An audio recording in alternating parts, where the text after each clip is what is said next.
So welcome everyone. I hope you can hear me well.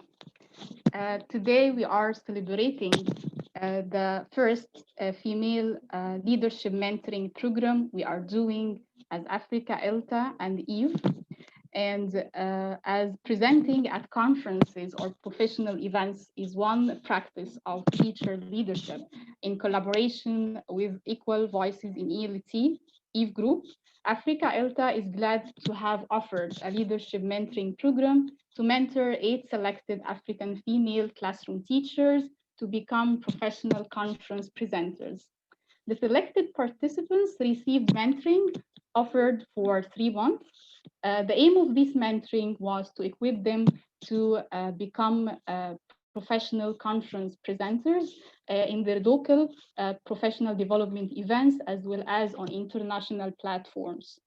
In August 2020, Africa ELTA announced a call for applications, and we received more than 120 applications from different teachers across Africa. We were very glad to receive applications that were very diverse. Members of the Africa ELTA board carefully vetted the applications against the announced selection criteria we have posted now on our website, and the final candidates were chosen. To be accepted, all the selected candidates had to show an evidence of active involvement in leading or organizing professional development projects in the local community. They also had to be teachers who work in a context outside of the city. So most of our stars today work in rural areas that are far from the city, and many of them are presenting for the first time.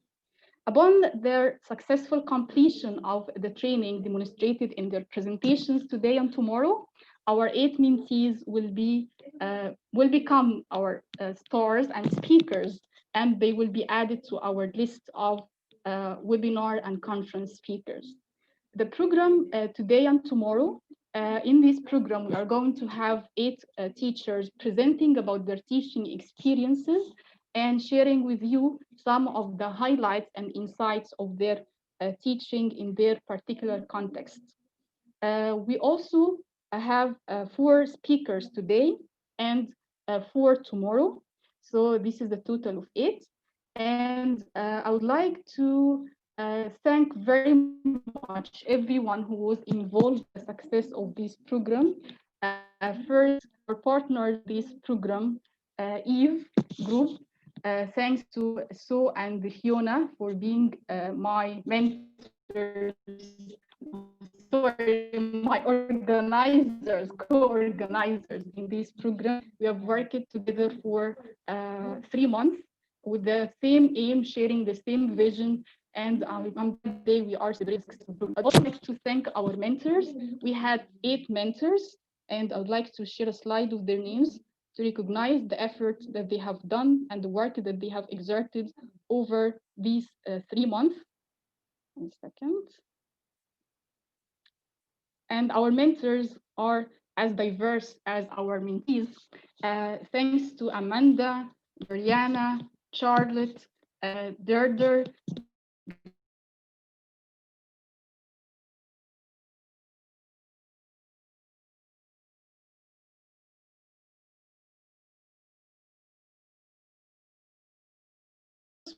offered a lot of support during this program. And today we have the Africa ELTA president supporting us with tech issues in the behind the scenes. And I would like to also thank our mentees and teachers for showing the commitment needed for this program and to succeed in this important stage of their career.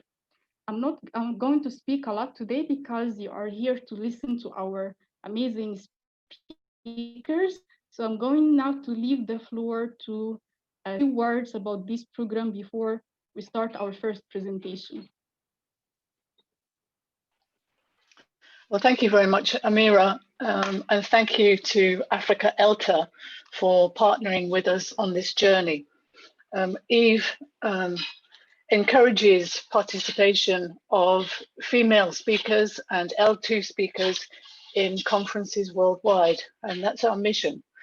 And I'm so grateful and thankful, we are grateful that we found this project to work with. We're very proud to have been part of it. It's been wonderful, and we're looking forward to the next one. I don't know, Fiona, if you'd like to say a few words about the mentors. Hi, yes. Thanks, Sue, and thanks, Amira. We would also like to thank initially the original 120 plus ladies who applied for the program. And then also, of course, in particular, the 8 ladies who not only got through, but stuck with the program.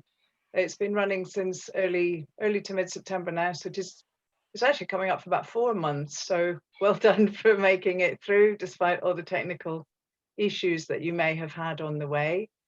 Of course, we'd also like to thank our lovely mentors, our 8 super ladies from around the world, from Laos in the east all the way over to Honduras in the west. And I think from Sue and my point of view, from Eve's point of view in general with the committee, we would really like to thank Amira for working with us and for actually being the driving force behind this program. It wouldn't exist, it wouldn't have happened without Amira and Africa ELTA. So a huge thank you to Amira, and I know that we do hope to continue working with you in the future. Thank you very much, Fiona. We look forward to working with you too.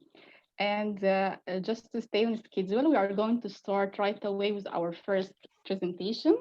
And I'm going to now introduce our first speaker, Rose. Rose is an English teacher at the grammar school in Burkina Faso. She has been teaching for 12 years. And in talking about this program, Rose said that it was a professional career changing. She joined this program to learn new skills and be able to cascade the training she received in her local community. She has been a lovely participant to have in this program. She always attends the meetings with a big smile on her face. And when I asked her about sharing one fun fact about herself to share with you today, she told me to share that she likes to smile a lot. So you will see a lovely presenter. And Rose, the floor is yours now. And you can start your presentation. Thank you very much, Amira. Hi, friends. Thank you for joining us today for this great event organized by Africa, ELTA, and EVE. I'm Rose Kienu. I'm teaching English as a second language in a rural community called Nedgo. And Nedgo is a small village located at about 40 kilometers from Ouagadougou. And Ouagadougou also is the capital city of Burkina Faso. And Burkina Faso is located in West Africa. So our official language is French. I'm teaching in a grammar school, and my students are from 12 to 20 years old. We are coming from 5 different villages. That's why every year we have overcrowded classroom. In this context, it's not easy to take care of every single student, but I'm doing my best. I'm very excited today to talk about using information gap activity for teaching speaking.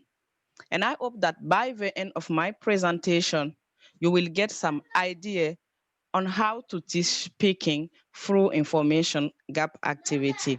So before continuing, I will ask the audience to write down 3 reasons why teaching speaking is so difficult for you. So I will give you just 1 minute to write down 3 reasons why teaching speaking is difficult. So I will be reading the answer in the chat box.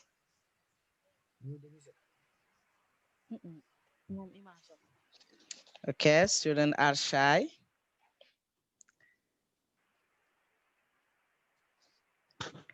Yes, another reason.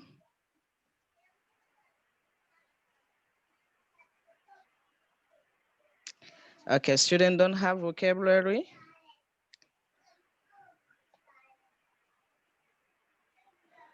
Don't want to make mistakes. Deciding between accuracy and fluency. Okay. We feel we need to be perfect before we speak. We are afraid of making mistakes. We are not motivated.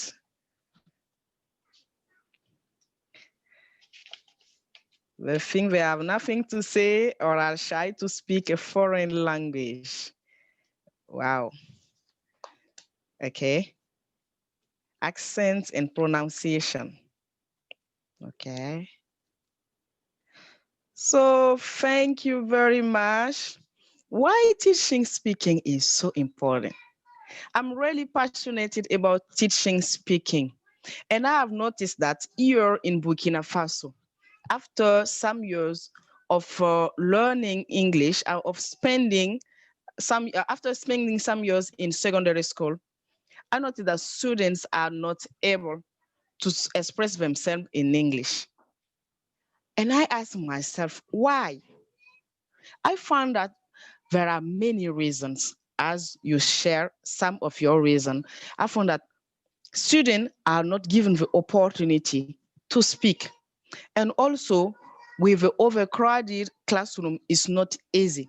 Some teachers are not motivated, and some teachers don't even know how to teach speaking. We teach speaking for communication purpose, to be able to interact with each other, to be able to share information with each other.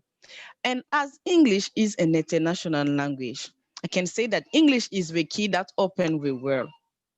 So as, for example, in this program, we use English language to communicate. So teaching English is very, very important and crucial. And you may ask me, how can we teach speaking? Let me tell you that we can teach speaking through information gap activities. Now, what is an information gap activity? I can say that an information gap activity is a checking for missing information activity. One student needs information from another student. The only way he or she can get this information is through speaking, because he or she need to complete something, need to complete his activity. And why should we use information gap activities? By using information gap activities, we give a reason to students to use English. We give them the reason to use the language, not to repeat words. Like every time when we enter in class, we just say good morning class, and we just repeat good morning teacher, how are you? Very well, thank you. And you, it's something habitual, and we have to change it. We have to give them occasion to create, occasion to speak from their home, and this will make them become more confident when speaking English. Information gap activities build student confidence, build their ability, their capacity to speak English, to use the language. So here are free information gap activity I love to do very much with my student, and I can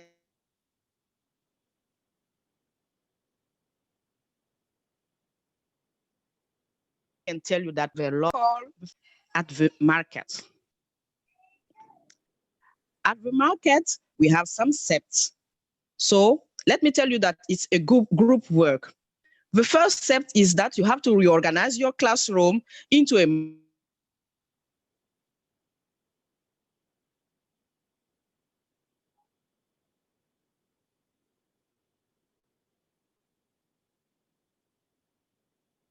And this market will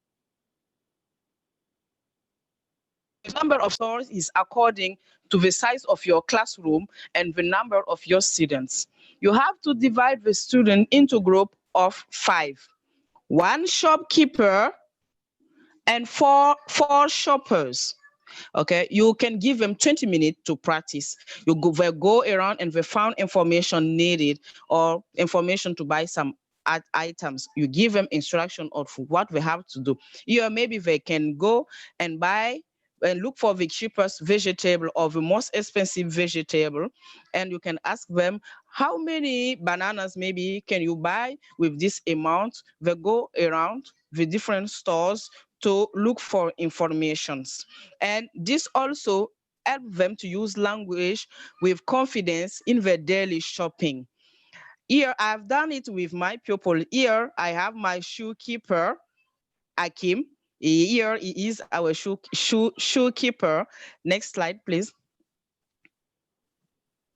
Yeah, here you can see that we have our 4 students doing the activity.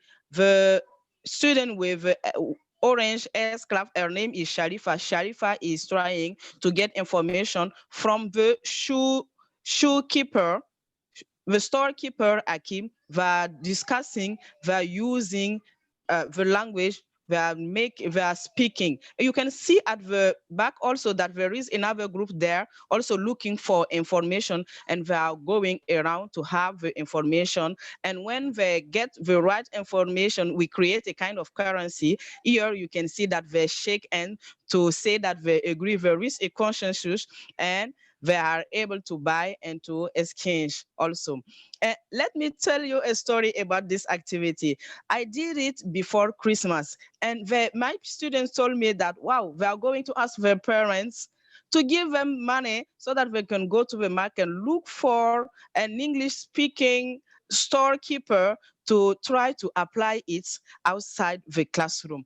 And the student called Akim even told me that in 5 or 10 years, he's going to open a shop, and he's called the shop Akim Store. And since this day, we start calling him Akim Store, and he's very proud. When we resume school, they came to me and they say, oh, Mrs. Kienu, this is how we did. We went to the central market and we talked with Nigerian people and Ghanaian people in English, and we were able to buy trousers, shoes, etc. And they were very happy.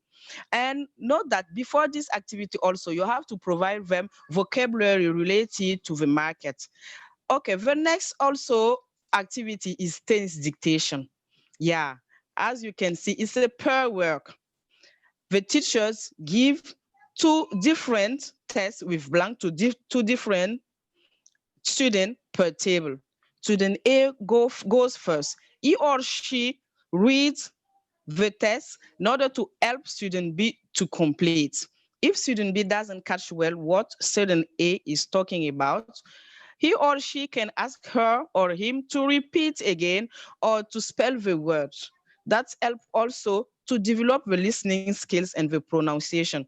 As it is learning by doing, I will ask a volunteer to help me so that we can practice this activity in live so that you can catch the meaning of what I'm doing. So a volunteer quickly. Any volunteer? I'll volunteer. Okay. I have a volunteer. Yes. Okay, let's go. You are the student A and I am the student B. So can you read the first part for me? Yes. Okay. Emily Smith lives in Seattle. Okay, thank you. Can you repeat the last word, please? Seattle. Okay. How do we write Seattle? Oh, it is capital S E-A-T-T-L-E. Thank you. Seattle. Thank you. So the next, she gets up at 6 o'clock every day. Can you repeat that? I wasn't ready. She gets up at 6 o'clock every day. Okay. How do you spell o'clock? O apostrophe C L O C and K. Is Great, it good? thank you. Yes, your turn. Okay, thank you very much. You can see that this activity, as I said, help to listening skills and pronunciation. And I did this activity also with my pupil, and you can see I have written also the question related to this activity. Can you spell the word? Can you repeat again? How do you write this word and speak louder? I've also provided them with the alphabet, and I have written below spell the word in English. So they have to spell also the letters in English. And you can see in the next slides, my pupils also, my test was about Rosalie's family. You can see A and B. It's the same test, but divided. You can, yeah, move on. You can see my pupil practicing. You can see Angelo with his mask, yes, writing down what his neighbor Maliki is dictating to him. And it's very good. Really, they are developing their listening skills. Move to our third activity. The first activity is asking and giving direction. Wow, it's a pair work and you can give them 20 minutes to do it. The teacher has to draw a map on the board and students copy in their notebook. Yeah, you can see here, we have a map with A, B, A written in with a blue pen and B in a red with a red pen. The student A draw his or her stores where building were marked A. And student B also draw his or her stores where building were marked B. Now we have the student A will ask student B where one of his building is, and B is going to give A direction to find the building on his or her maps. So they are doing is vice versa. They take turn giving direction to the building on the map. And at the end of the activity, they can compare the different map to find if they were able to find the right building. As example, please go back. Student A may ask student B to tell him where the park is. And student B may tell student A, move to the next slide. Yes, from your starting place, you just have to turn left. At the corner, you turn right, you go straight. After the second building, you will find the park. And student A will be able to follow to the direction to the park and vice versa. This activity also is really useful because it goes beyond the classroom. The student will be able to give direction to their own houses and also direction to other building in the town or elsewhere. So in every activity, you can adapt to your context. You have to contextualize everything. That here as are the free activities I am doing with my students, and I can tell you that they appreciate a lot and they are able to give direction. If they give you direction, you go and you will find the right place. Yeah. So that's all for the activities I'm doing, some of the activities. So I'm at the end of my presentation. I'm waiting for your question. If you don't have question, I myself have questions for you. So I'm waiting for your question to answer, or you will answer my questions. Oh, thank you, Rose. That Thank was an you. excellent presentation, an excellent session. Yeah. I like what you said about if you don't ask the question, I will ask you the question. This is the way. Wow. No question. So I will ask We you have questions. No, wait, I have a Okay. question for you. Don't ask me, please. Okay, no problem. Go on. Okay. One question I have for you is about the context in which you are teaching and using these kinds of activities in larger classes. Yeah. Do you see any challenges with applying these activities in larger classes? Yeah, we have challenges because students, there are numerous. I can say that in my class, I have more than 100 pupils.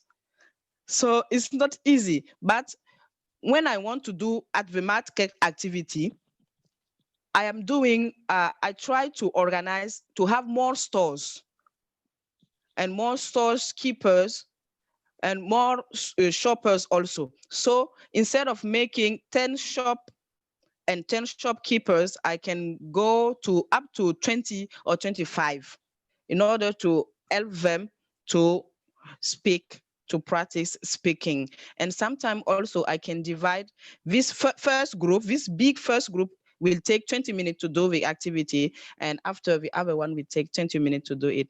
And with the 2 hours, tennis dictation and asking direction, as it is per work, it is very easy as it is larger classes. It's what I'm doing with them.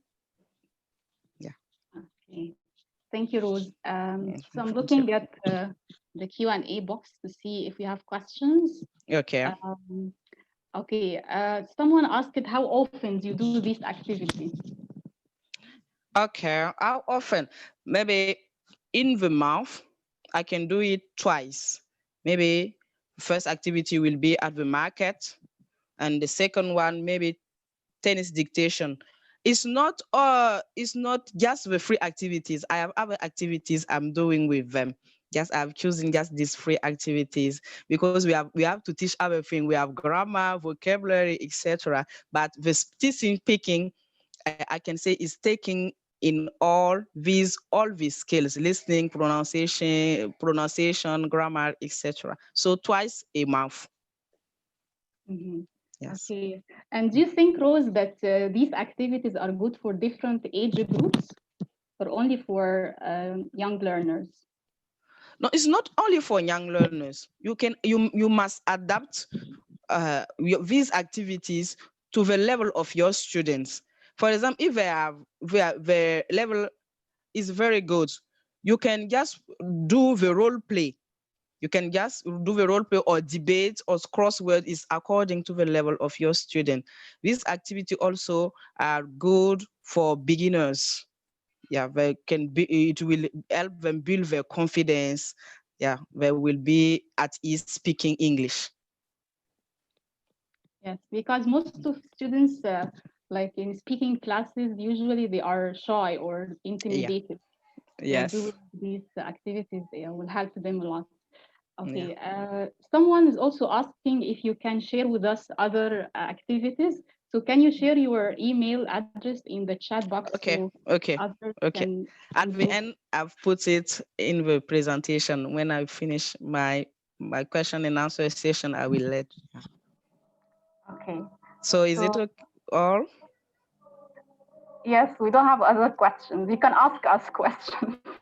Okay. So I think that is good. I will not ask you questions. And as a teacher, I will not leave without letting you with a follow-up. You have an assignment among the activities. So I will ask you to try one at your next class and let me know how it goes. So to let me know how it goes, here is my contact. You can just email me, you can call me, you can WhatsApp me, you can send me a message on Telegram, or you can just call me. So thank you for your attention. And I want also to thank very much my mentor, Brian. Now, thank you very much for what you did for me. Thank you, thank you, thank you to the audience. Amira, the floor is back to you. Thank you. Thank you, Rose. Thank you Thank very much. you. You Thank you. can read the comments in the chat box Okay. about your presentation. I think Thank most you. of our attendees enjoyed it. Thank you for Uh, starting and fresh. This is a fresh start to our program Thank today. you. Okay. Thank you. I'm going to move now to our next speaker, Sharon. And Sharon is an English and Swahili language teacher at Sakura Girls Secondary School in Tanzania. She has more than 8 years of experience in the education sector, especially focusing on teaching and facilitation. She believes that student success is created through meaningful relationships between the teacher and their students. Currently, Sharon teaches English and Kiswahili while serving as the head of the Department of Languages at her school. She also serves as the general secretary of the Tanzania English Language Teachers Association. Sharon will be presenting today about emotional intelligence. And Sharon, the floor is yours.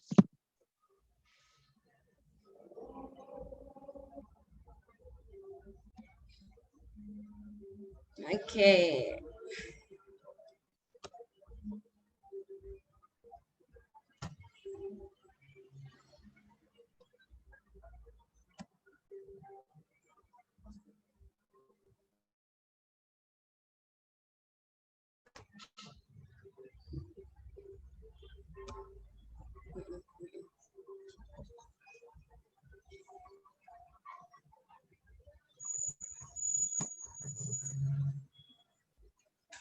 Hello, everyone, and a happy new year to all of you. As Amira has said, I'll just be presenting about the role of components of emotional intelligence in the classroom setting. Then why emotional intelligence and not another topic? I'm having my few reasons why I love emotional intelligence. I can say that emotional intelligence, to me, it's all about how I live my life. Also, I can say that emotional intelligence it has helped me to become self-aware. Also, it has helped me to become wiser. And also, I can say emotional intelligence, it has enabled me to recognize, understand, and manage my own emotions and other emotions. So these are the reasons why I have chosen emotional intelligence. It is my favorite topic. So I would love to talk about, because emotional intelligence is a very wider topic, but I will only stick specifically to the components of emotional intelligence. And these, I'm going to talk about these 5 components that were proposed by Daniel Goleman. It is motivation, self-awareness, self-regulation, empathy, and social skills. But before going down to these 5 components of emotional intelligence, I would love to share my personal experience story about my teaching and all the stuff and what the challenges I've faced and all those things. So, and I would love, please, my audience to connect these 5 components with the story that I'm going to share with you. Starting with the story that I was hired in a certain school whereby I was just given 3 classes as an English teacher. After arriving to that school, then the first day I just entered to the class, I was so much shocked to the situation that I faced on the first day. The class was very quiet, the students were cool, students were not ready to share anything, they were not responding, they were not engaged, and all the stuff. I was shocked. Anyway, I just encouraged myself and saying, maybe because it is my first day in a new school, maybe they will catch up. But it was not what I expected. I went to the second class, it was just the same. I went to the third class, it was just the same. Then I said, no, there must be a problem. And I'm supposed to find what can be the challenge and what will be the solution. So slowly by slowly, I just started continuing teaching by using all the methods and techniques that I've been using to different schools that I've been teaching. Then unfortunately, slowly by slowly, those students started to become engaged, they started to become answering questions, because at first, even when you are just trying to point someone to answer the question, they were not responding.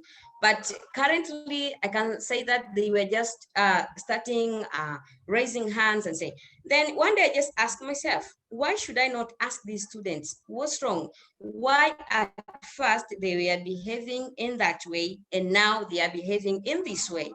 So I just took a trouble and one day I just asked the first class, hey guys, why were you not responding at the first and what? Oh, the answer that they gave me, I was shocked. Then I said, anyway. So at first others, they say, Madam Shah, most of the teachers, sometimes we're just scared of answering questions. When you got wrong, they got mad. Other teachers are not friendly. Other teachers, they don't want even to be asked questions. Then I said, oh, so this is the problem. Now I just came to, because I went to the second class or the third class, all those were the answers. So I said, okay, now I've just found the problem. Then I said, if I just found the problem, now what would be the solution?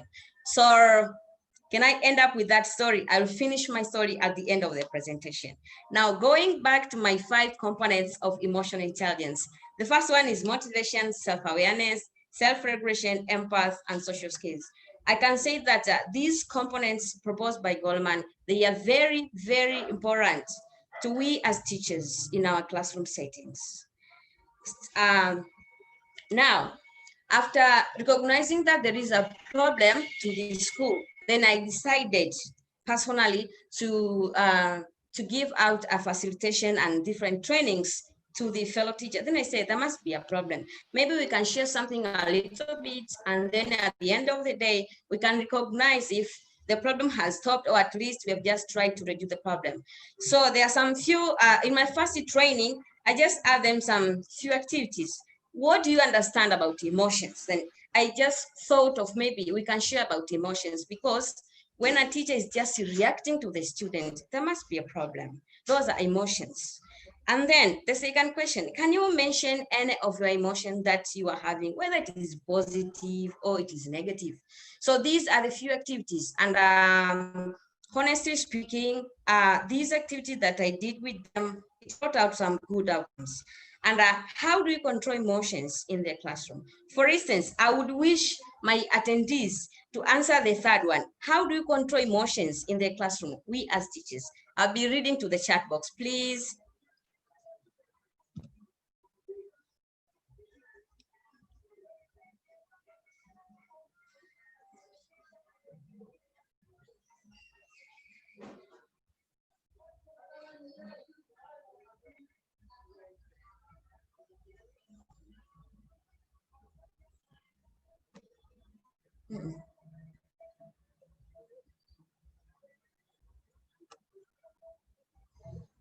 I cannot see the answers.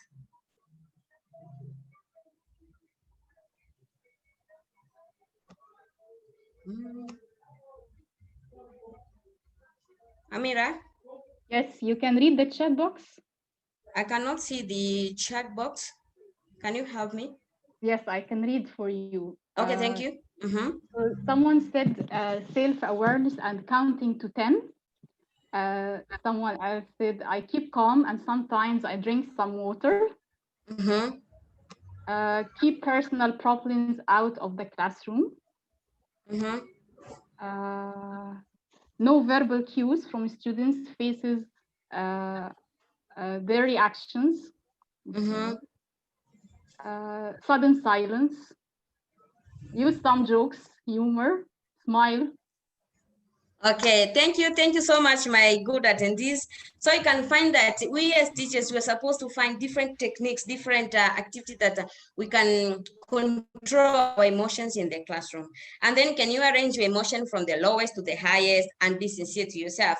Everyone is having his or her own emotions, and we are supposed to know how to control them.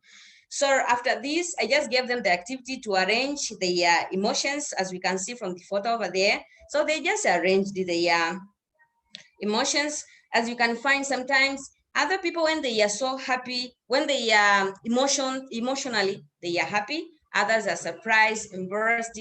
Sometimes you can find yourself, maybe a student can embarrass you. Now, how can you control your emotion when in the classroom? Because you as a teacher, you are a role model. So you are embarrassed, yes, but you get angry, yes, but how can you control that emotions? So that it is. Now, coming back to the motivation. Motivation, it is very, very important in the classroom. And for instance, I can say, for example, now we are in a situation where there is this pandemic disease, COVID. So most of the time you can find that we are just teaching by using virtual online learning. Now, if you are using online learning, how are we going to motivate our students? How do we motivate we teachers? We are supposed to motivate first ourselves. So you can find that motivation, it is very, very important. What is motivation? Motivation, you can find that it is a wish, it is a desire, it is an action, incentive, ambition, dream, or action. So in a nutshell, you can say that motivation is a drive to succeed. That force, that drive to get what? Succession. So that it is motivation. For instance, I can just give a simple example. For the ones that are using online learning, we as teachers, we can create online group activities whereby our students can be participating while they're just learning online. Or also sometimes we can just give them, you can, maybe they are learning, you can create a schedule, maybe weekly they're having one day whereby they can be sharing their home issues. How do they live?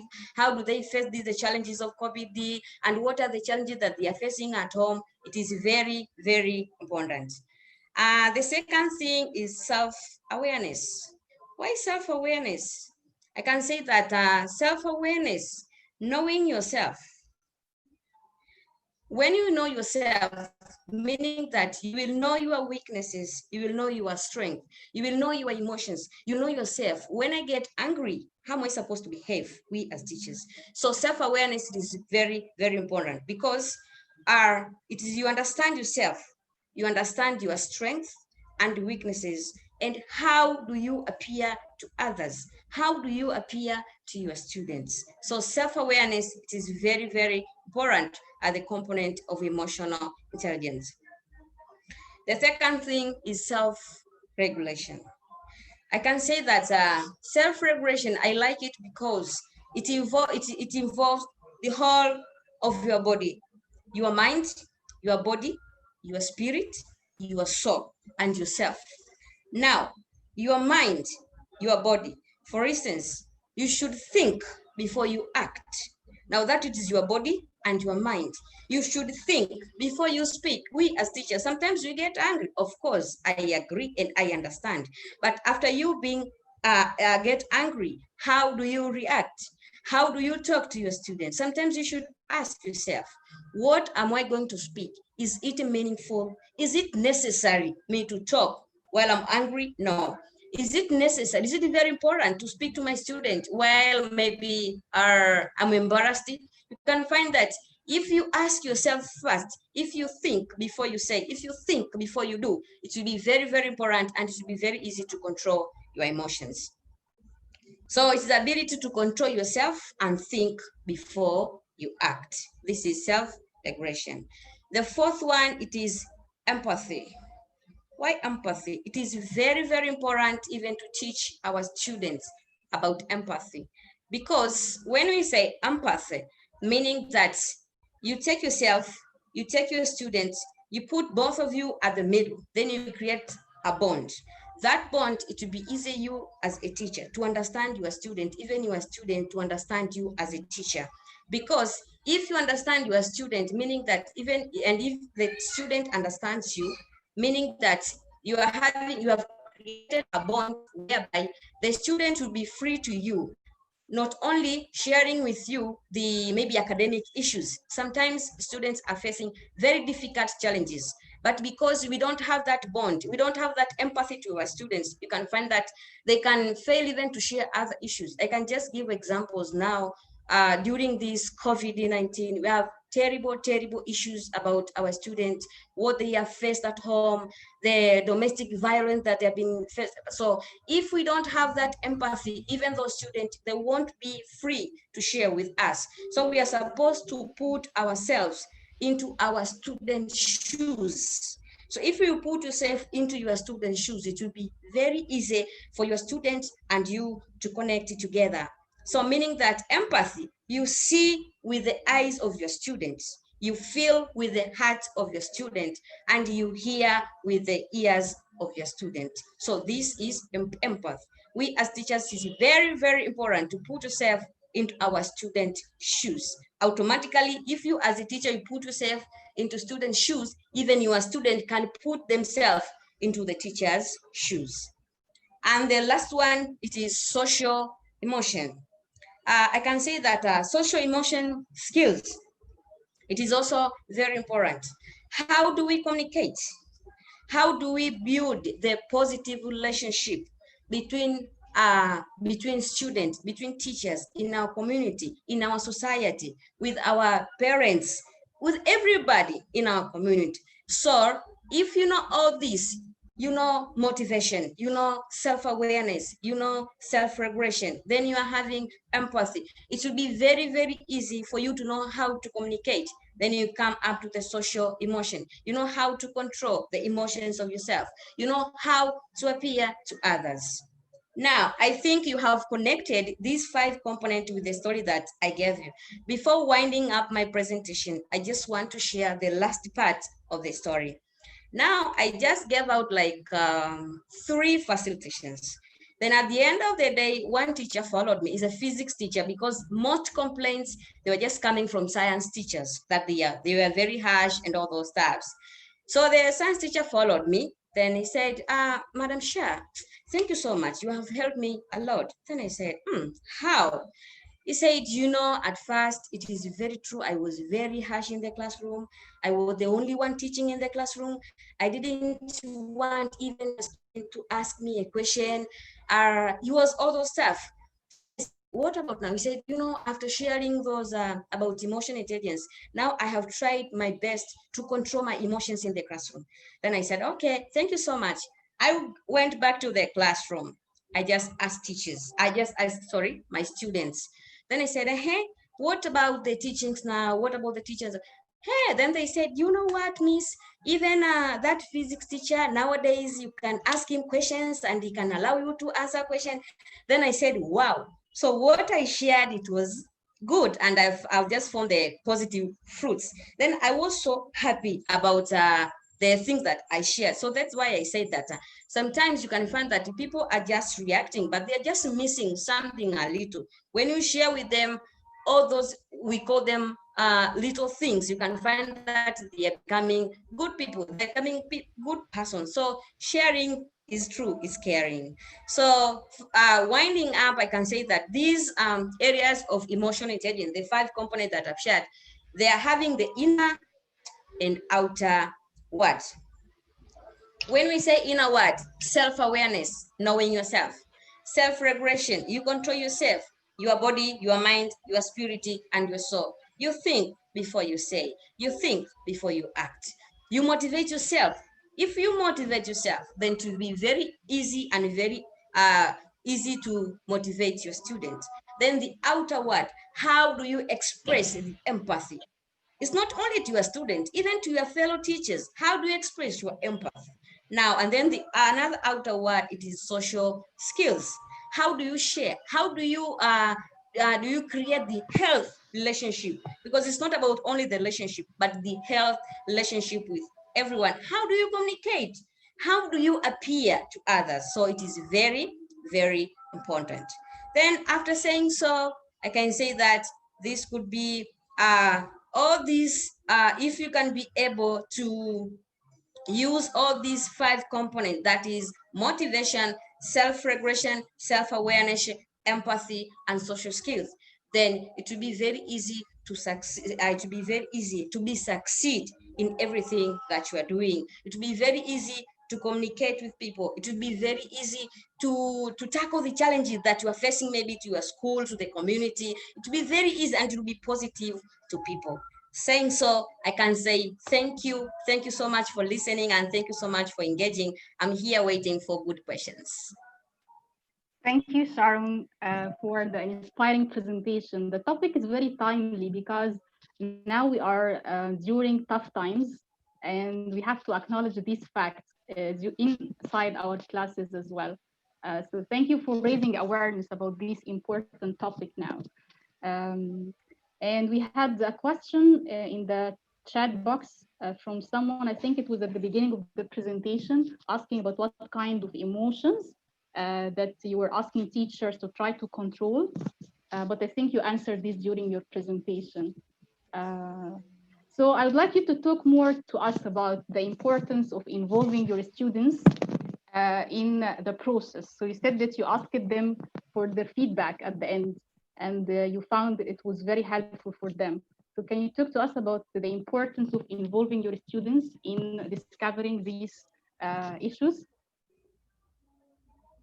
Yes, I involved them because at the end of the day, I just came out and told them what I faced, what was the challenge, and the process that I did to find out the challenge. Then I said it is like this way. Sometimes, yes, you can find that teachers were having problems, but also you are not supposed to keep quiet. You are supposed also to speak out that maybe teachers, the way you are just reacting to the class, it is not good, or and whatever. Maybe you can go even to the management and ask them. So I told them, then I said, I shared them with this. Even my students, most of them, I'm sharing with them this emotional intelligence because I know that this is also important for them. The more we share with them now, it will help them growing up the good people, the good future generation that we are hoping to have. So I involved them, yes. And do you think this takes time from the class? How do you plan this inside your lesson? Okay, thank you so much. Most of the time, I'm not using the classroom time.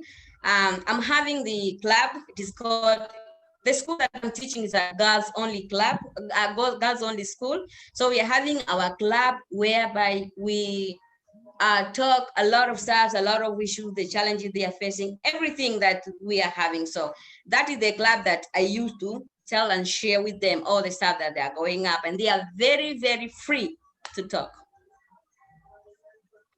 Okay, thank you, Sharon. Wonderful presentation. And thank you for again raising awareness about this important and timely topic as well. Thank you so much, Amira. Okay. Now we are going to move to our next presenter. Sharon, you can stop sharing your slides.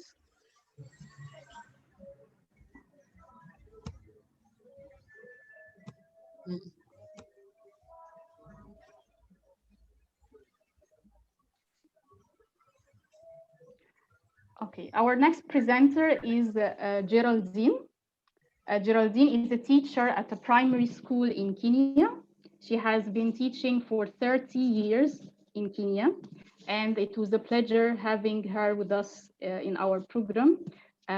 She brought a lot of experience and a lot of insights to share and to discuss as well. In talking about the program, Geraldine said that, and I'm quoting what she said, as the African saying goes, if you stay with your mother, you will think that she is the best cook. By interacting with mentors and other participants in this program, Geraldine said that she got to know what other teachers were doing in other African countries and around the world. She believes in inspiring other teachers and get inspired by them. Today, she's going to share with us one of her inspiring success stories. And since she is facing some internet connection issues, we recorded the presentation. She is here with us to answer the questions after the presentation, but I'm going to play the recording now.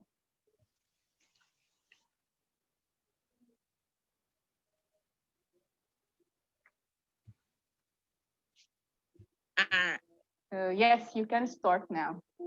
I can start. The first slide is the introduction of the theme today, which is Africa ELTA and EVE Female Leadership Mentoring Program, which is a final presentation. The next one, I am Geraldine Nanjala. I'm a classroom teacher at Ndege Primary School and a teacher librarian. Our primary school is located in Rift Valley region, Nakuru County, Njoro sub-county. Welcome to my presentation, which is about how to make a library attractive to the learners and young children. Slide 2. A library is a very, very important place in any institution. It allows users to source information other than what they have to boost their knowledge. The information can be in form of books, journals, audio and visual materials, magazines, newspapers, and other resources. A library can be for the school community. It can be for the staff members as well as the parents. When I started this project at Ndege Primary School, I thought of starting it because our learners get to start speaking English and learning English only in school. And for any language to be spoken well, there must be a lot of exposure in interacting with books, especially storybooks. So the parents here are low-income earners, so a storybook is not a priority.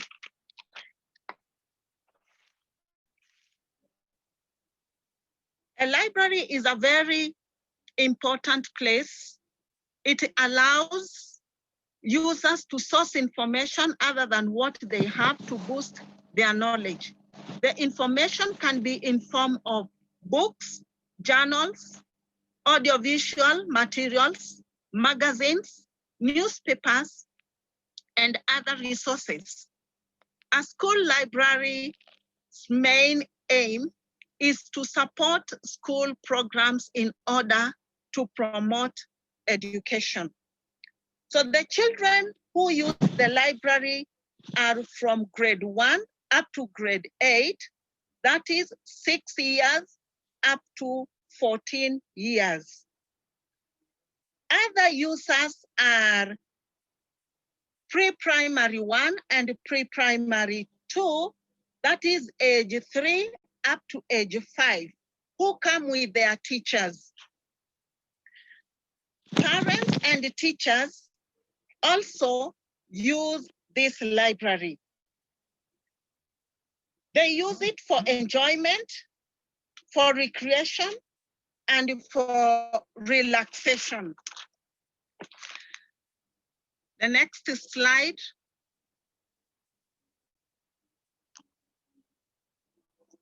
The key aim of Ndege Primary School library is to make it a place that learners feel comfortable and happy to visit during the library lessons and after lessons. That is break time. They also visit this library during weekends and sometimes during the holidays.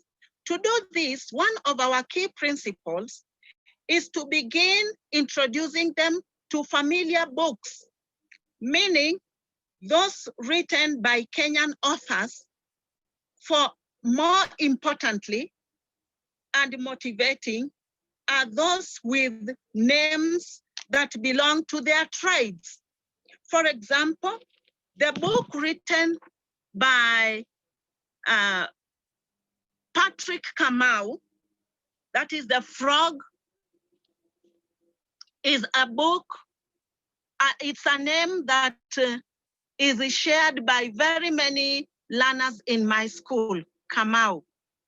Another name that is very common here is the book that's The Magician, that is written by David Irungu,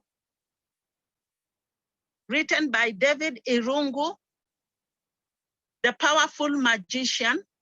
That name is very common here. Another book is that Far End, Sungura na Binti Mfalme. It is a Kiswahili book written by Nyambura Mpesha. Nyambura is also another very common name in the school. So in this way, we build confidence in them and empower them to become explorers. They'll be curious to know what other African writers do. In the next slide,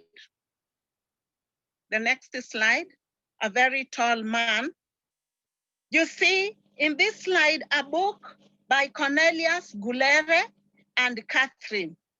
So they will be asking themselves, this book that is written by Cornelius is an author from another part of Africa. What could this tall man be doing? This tall man looks like our neighbor. What could he be doing in that shamba with a djembe? So it will be creating curiosity in them. In the next slide, one way of starting with the familiar is to use books written about the things they know. For example, games, visiting the market, the animals they know, etc. A good example of these are books created by African Storybooks Project, which is by Saide organization based in Johannesburg in South Africa. Storybooks are written in all languages of Africa. And you can translate a story from your first language that is written in English, and then you translate it to your mother tongue and vice versa. So, my fellow teachers, you can translate your book, you can create a story, and then you are given a forum in this Saide Africa to translate your storybook for your learners to use. So the link is shared so that you can find more about Saide Storybook Project that is situated in South Africa. The next slide. The next step is to work with the children, using foreign books. For example, Pinocchio, Cinderella, we have Beauty and the Beast, Humpty Dumpty, and the rest. The setting in these books are different from those ones of African setting. The vocabularies used in these foreign books are also different. For example, snow, winter, which we don't experience in our place here. We don't experience summer. We don't use words like prince. We don't use words like castle. So the physical features for these foreign writers and the people are different. And the culture is also different. So the teacher will help the learner to understand and respect other people's culture and to appreciate diversity. Next slide, please. Another principle is to make a library a comfortable and positive place for learners. For example, in this slide, you can see the seating arrangement. There are other young learners who are on the library corridor outside, enjoying pushing their toys. Others are on the floor. We have pushed the tables aside so that they can be on the floor to share reading storybooks that we have downloaded in the tablets. The rules here are relaxed because they are able to share and to speak out what they can see, and they can discuss so that they can learn among themselves. The other group of girls, this is a literacy club that they have come to share their stories. One of them is reading for the others. The next slide, please. Next slide. In this slide, you see further examples of how we decorate the room with the learners in mind. We have special needs children who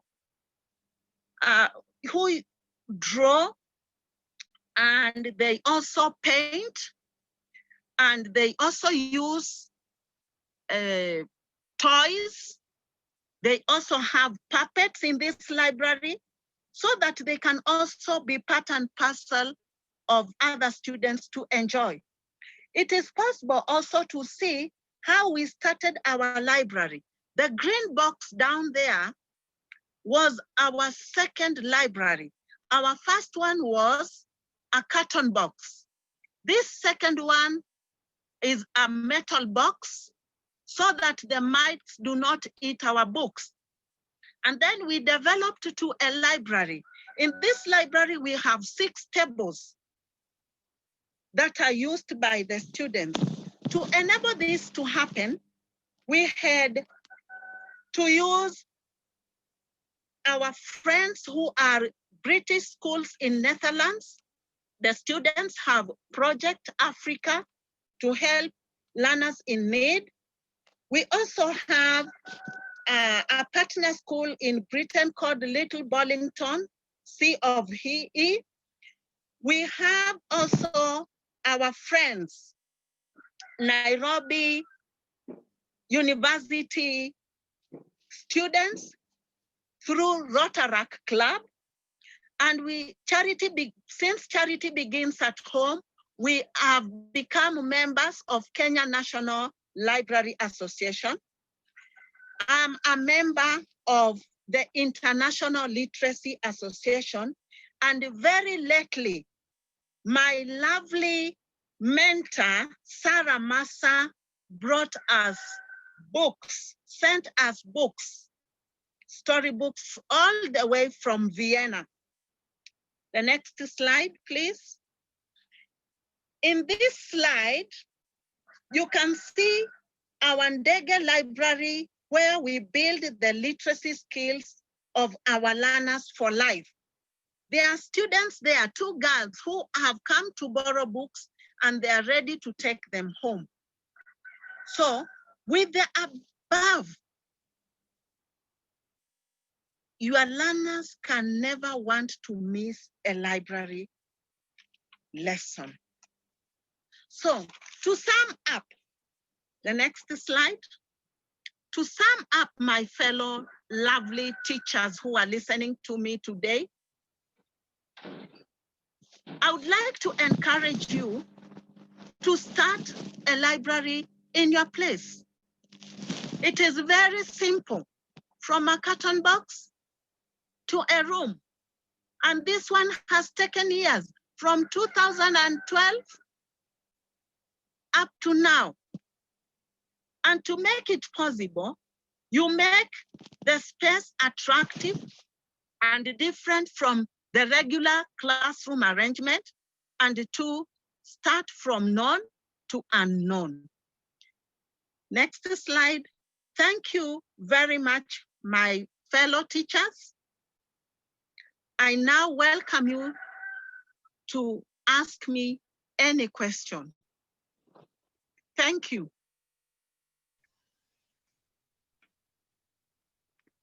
Thank you, Geraldine. Geraldine is with us now, and she will be ready to answer any questions. This is a very inspiring story, Geraldine. Thank you for sharing it with us. And I really especially like the part where you included the special needs students. Despite that there are some limited resources, you also thought of these students to be included. So a great job, and thank you for inspiring all of us. I'm going to look in the Q&A box to see any questions. I only have a word great to talk about your presentation. But would you like to share with us, Geraldine, some of the challenges that you have faced in creating this library? Yes, there are some challenges that I've encountered, especially when children borrow books, they lose them, and their parents are not able to pay for them. Other challenges is that at times it is very dusty in our place, and the books get very, very dirty, and the mites still can get into the library and start eating the books. Those are the challenges that we really face, losing books at a very high rate. But I have a solution for that. At times, when somebody loses a book and is able to pay, I charge the person to pay for 2 books. And I have a target every year to make sure that at least I saw some place to get a book, to get books for the library. And God has helped me, because I usually meet my target. This year from Sarah Massa, my mentor. And the head teacher, a new head teacher who has come to our school, has asked parents who are able to buy books to donate them to the library. And some of them are positive. Yes. Yes. Okay, we have a question from Fiona. She's asking, how do we send books to your library?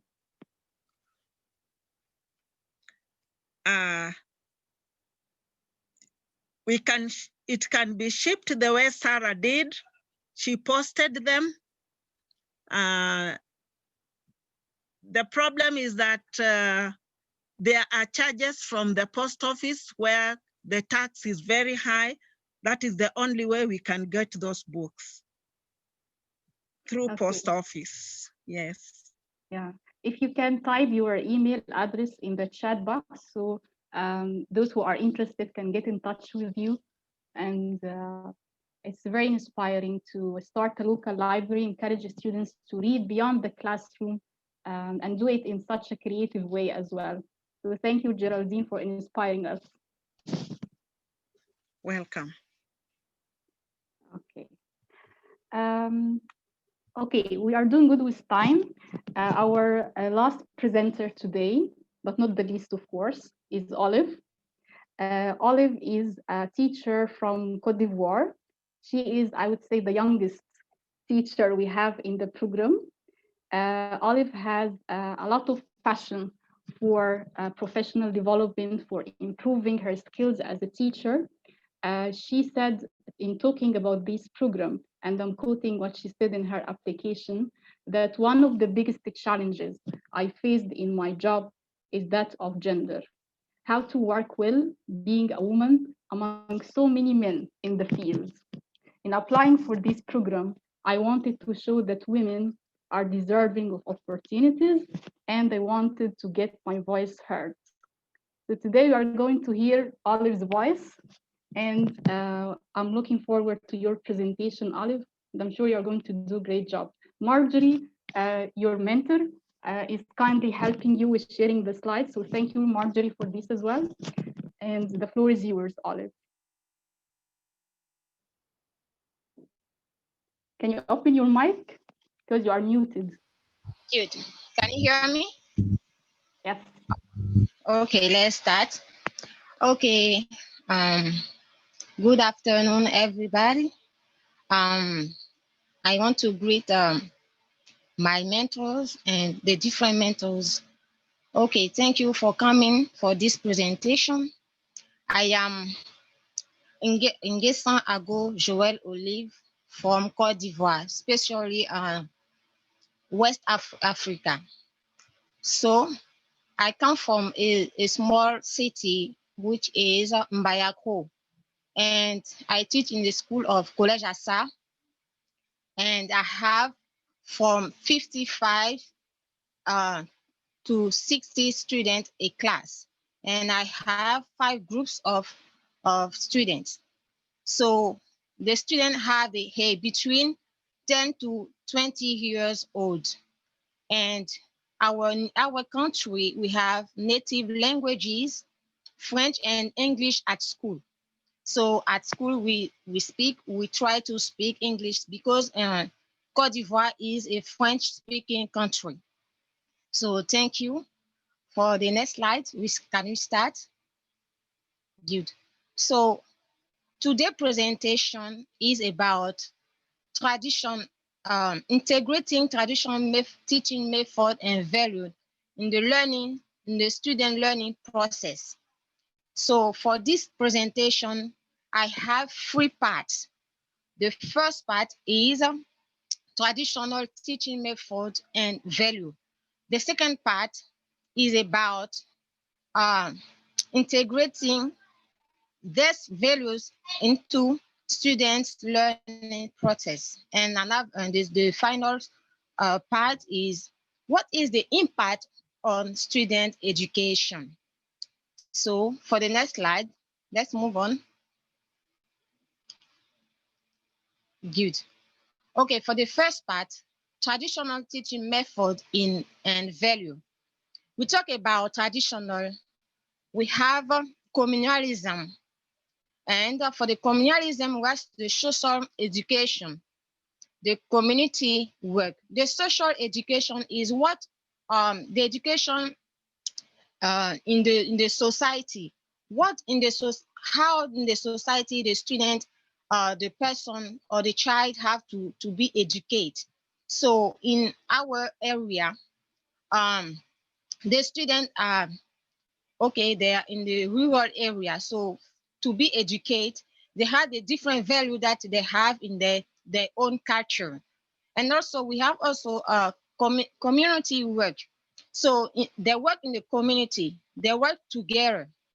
And we have also the next point is here, cultural heritage. We have the conservative society. So what they learn in the different society, they conserve, they keep this value in their mind, they keep in the let's say in the education. And also we have the customs, how some people live, how they are doing things, how they speak, it is in the different culture. And for the next point, we have the skill-based education.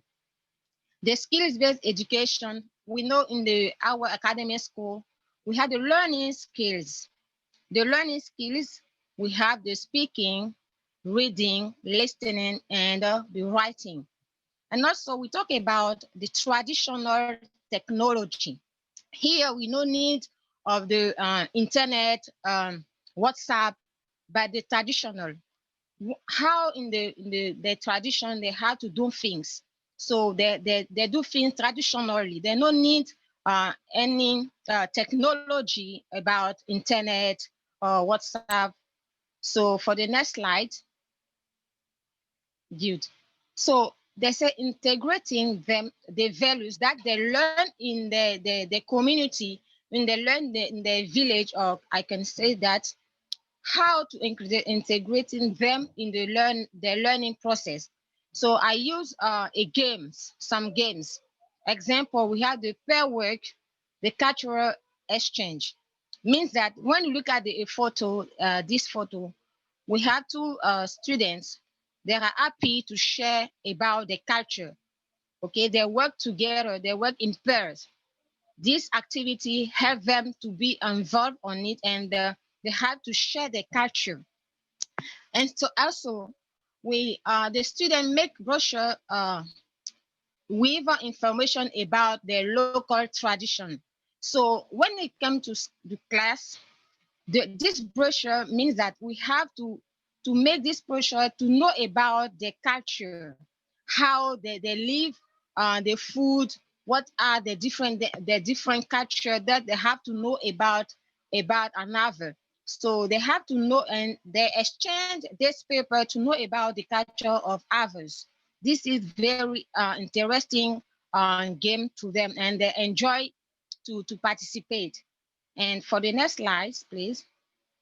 So here we have also the traditional activities. So we talk about the learning process in tradition. Okay, so this first point, we have the reading traditional stories. And when I come to the class, in class, I read, okay, I give there's some stories, a sheet of paper, and they have to read in English, how the skills to read, how to read a word, and also to listen to stories and tales. So I make a recording in English, and they have to pay attention about what the person are saying in this story. And they have to know what is important to listen, to be to answer the question, and to give the impression about what they have learned, what they understand. And also in this picture, we have two photos. We have an elder man, okay, who tells them a story. So this story is in English, when finished to tell the story, the student have to pay attention about what the elder man are saying about in the story. So they give their opinion, they give how they understand and what is the ability to understand what is saying in the story. And next, in the point of dancing, for example, in any culture we have dancing, and when we talk about dancing here, means that how to when there is dances in the ceremony, for example, each dances are signification in our area. It depends of the kind of the celebration is if it is if it is a initiation, how the person have practiced these dances. It is of the category, the different category of person to the dances. Please, the next slide. Sorry, I can't see my. Okay, good. So here we have the traditional knowledge, the learning the process of making things, traditional technology. We talk about the traditional technology. Example, we have 4 points here. House building. So when they say, when they learn the word in their own language, the mother tongue, it is easy for them to learn it in English. So how to build a house. Sorry.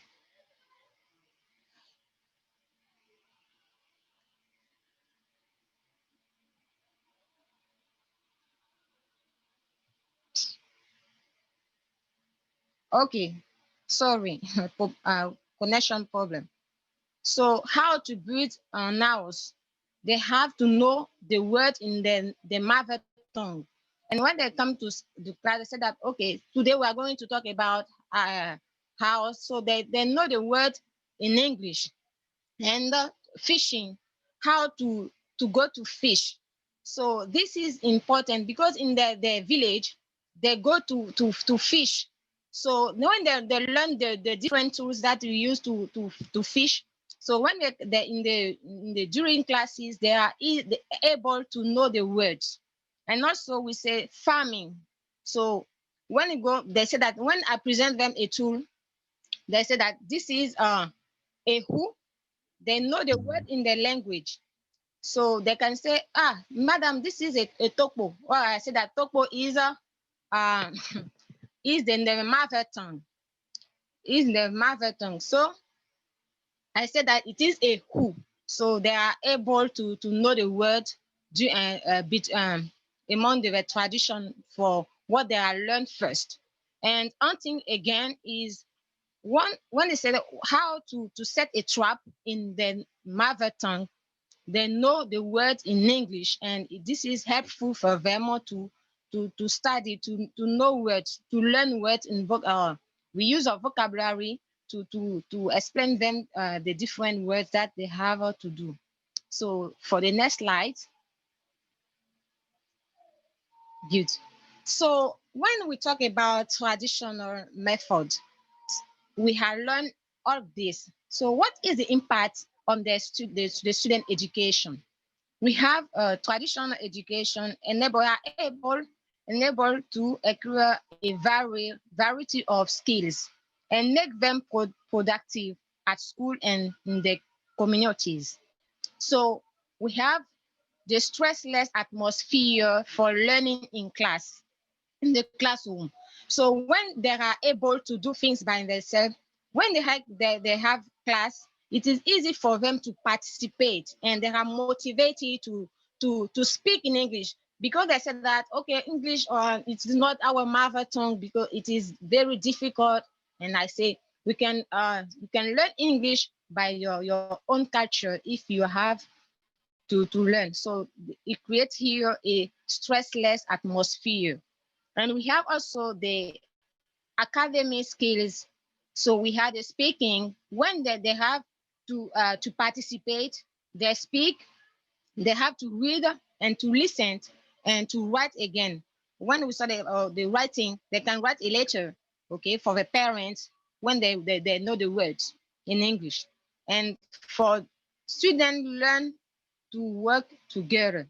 So there is here a community, the fact that they work together to share their knowledge, to share what they learn, okay, during classes and what they learn in the different family. When they come to school, it's easy for them to share their experiences, to share their knowledge, to share what they learn. And this is very important to discuss, to have the communication among them.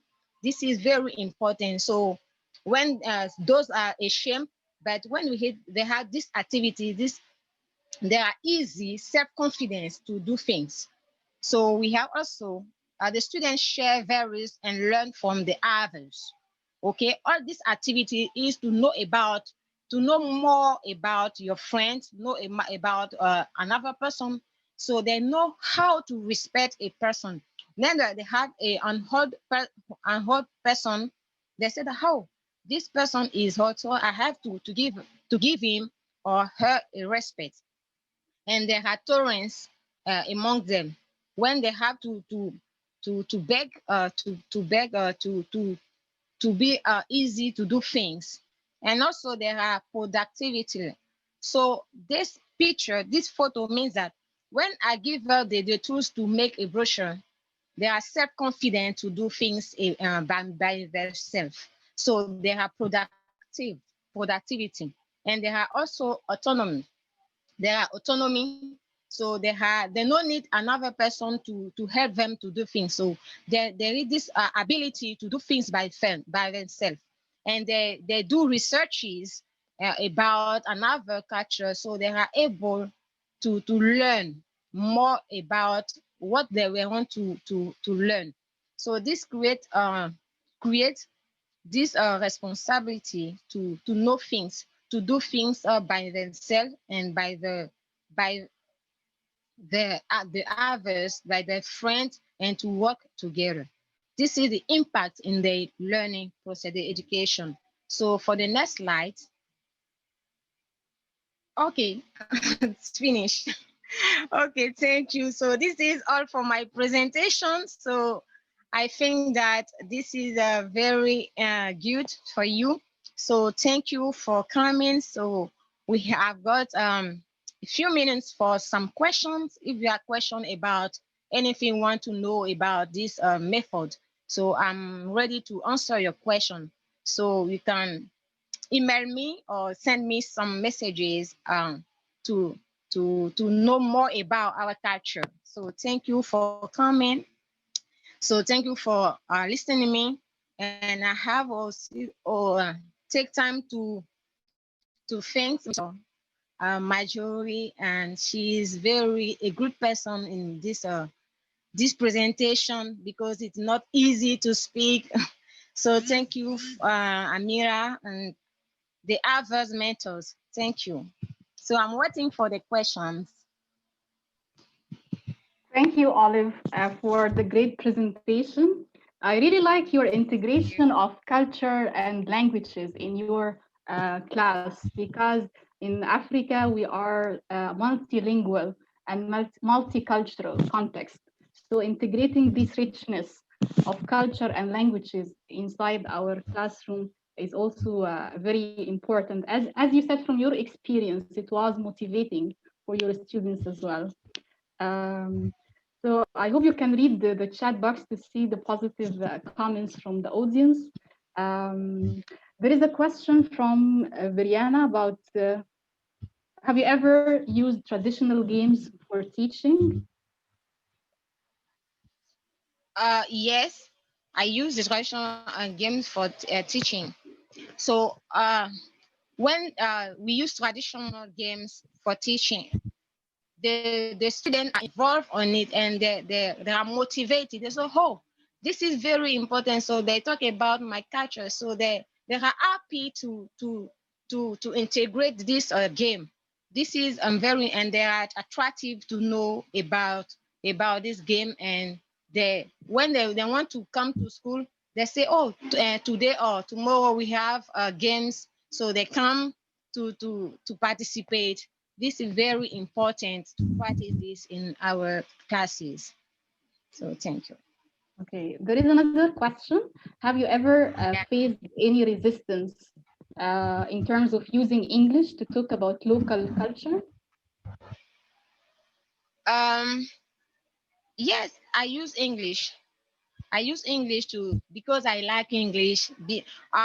In our country, we are French speaking country. So when I learn English in my school, so I like English. So when I teach in English, I'm very, very happy to exchange, to give what I know in English by with my student, to give my experiences. I say that English is not difficult. When they say English is a language that is difficult, I say no. If you love some things, you have to do your best to make an effort to do things. So this is very important to know that. Thank you. Thank you, Olive, for answering. But the question was mainly about resistance from the students. Did you encounter any resistance from your students to speak English, especially since you are teaching them about local culture? I don't know. Can you repeat? Okay, the question is, have you encountered resistance from your students when you were encouraging them to speak English when they talk about their local culture?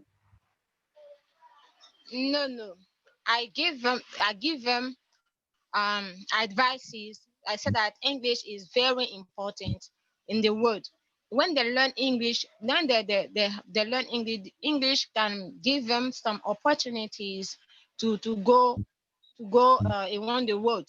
And I give them the importance of English, how to, when you have master English, what you want to do, you can do it. Because when I say that in all the books in the different disciplines, they write the courses in English, so it is compulsory to know to learn English.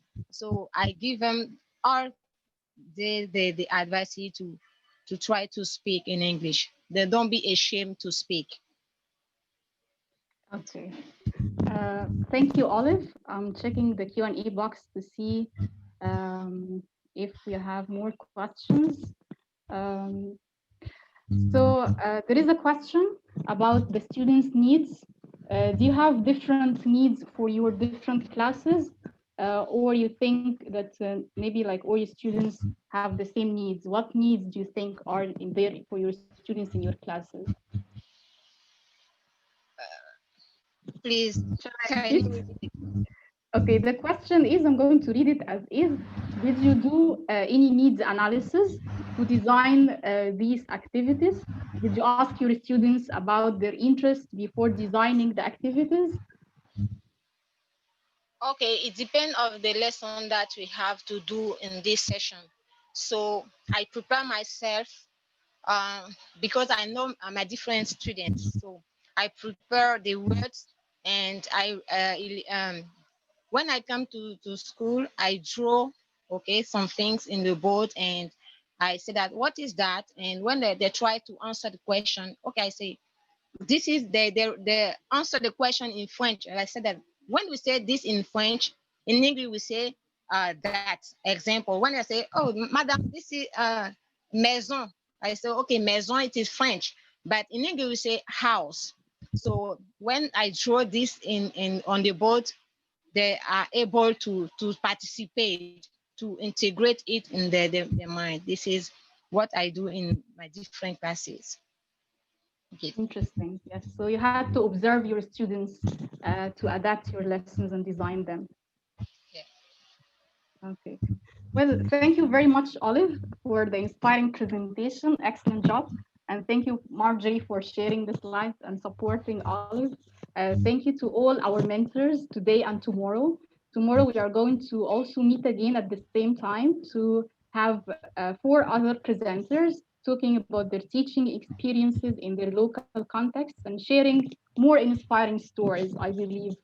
So we are going to be looking forward to meeting you all tomorrow here at the same time to hear presentations from Ma'am, from Abigail, from Irene, and from Nide. So thank you all for attending and for participating. And we are going to see you again tomorrow. Okay, thank you.